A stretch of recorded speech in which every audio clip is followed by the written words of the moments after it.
Ugas. I will give him the podium to have his moment. Errol, the Truth, Spence Jr., ladies and gentlemen, the unified welterweight champion of the world. Errol.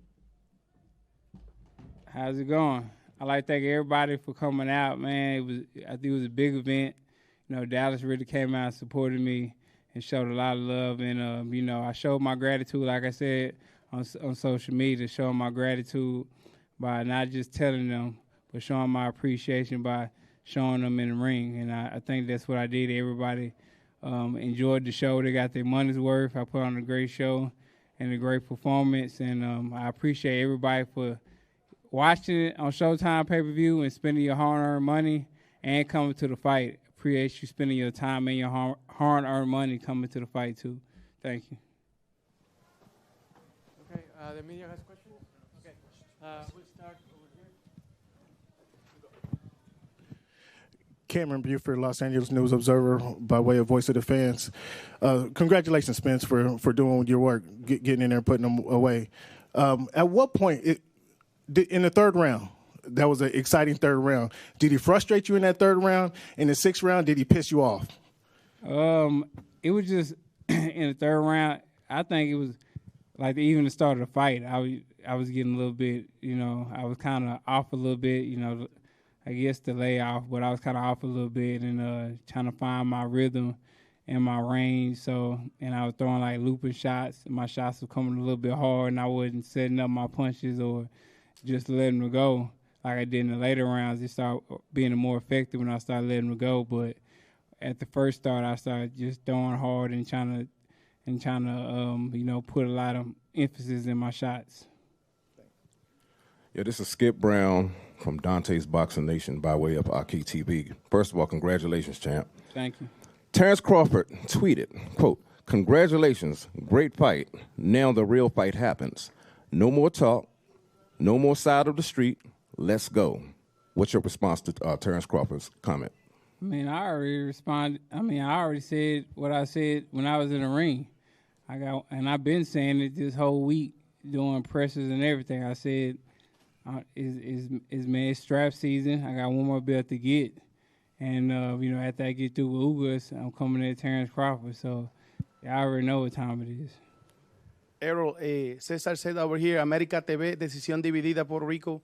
Hey, we saw this is the second time that we see the same thing happen with the mouthpiece situation, right?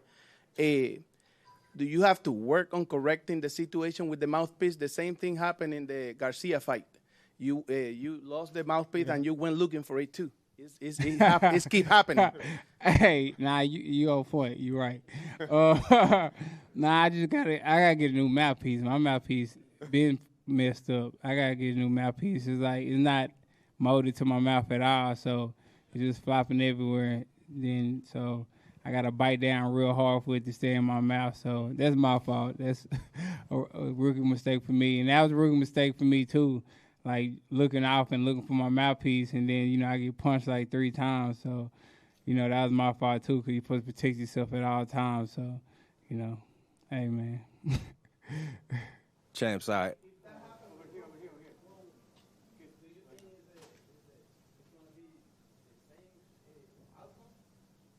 I mean, I don't know what the future holds, but like I said, I'm going to get a new mouthpiece. Champ side, Errol, you really started right here in front of you. You really started applying pressure right after that situation. And can you talk about the dog, Michael Irvin? I saw him after the fight. He was very fired up. He said, "That's what we do. We break, mother."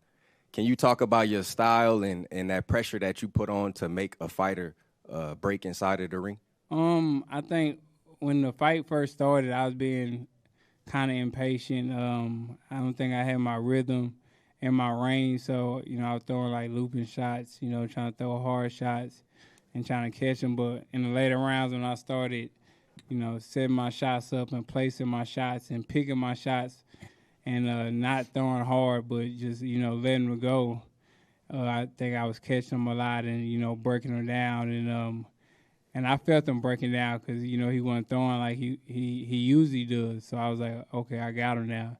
And then, you know, I just kept punching. You know, I thought the ref was going to stop it a lot earlier.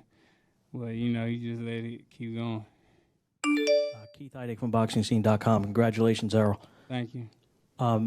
Now that you've both made it crystal clear that you want this fight next, how difficult do you expect the negotiations to be, and what do you think would be fair for both of you?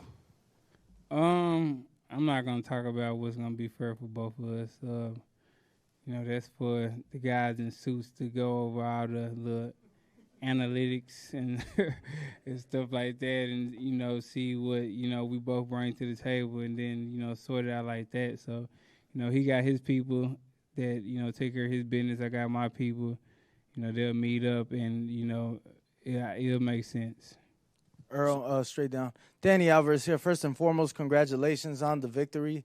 There's been a lot of questions regarding the eye, and obviously now you got in there. You showed. People were saying it hasn't been man down in a while. You showed.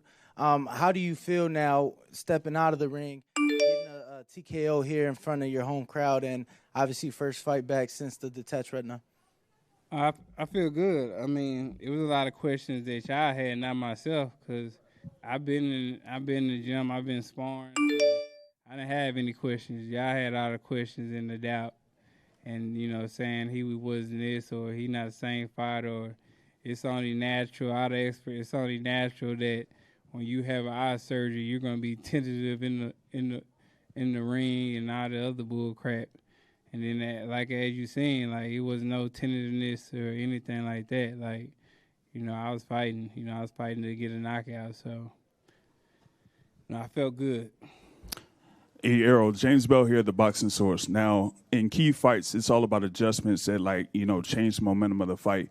In the third and the fourth round, you pretty much started to land that left uppercut, and that was pretty much where Ugas didn't have an answer for it. So, like, kind of going through those adjustments as far as, like, you know, keeping consistent with the jab, but also incorporating the left uppercut where, you know, he just didn't have an answer for that. Like, it's just about making adjustments, like you said. I think that's, you know, that is my style. Like, I make adjustments on the fly.